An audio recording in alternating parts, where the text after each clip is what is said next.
so I'm just gonna go in now and see what I can get. So yeah, I'm about to go in now.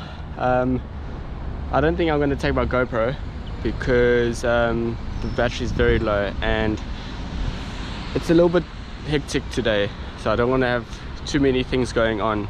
I just want to concentrate on getting in and getting the shot and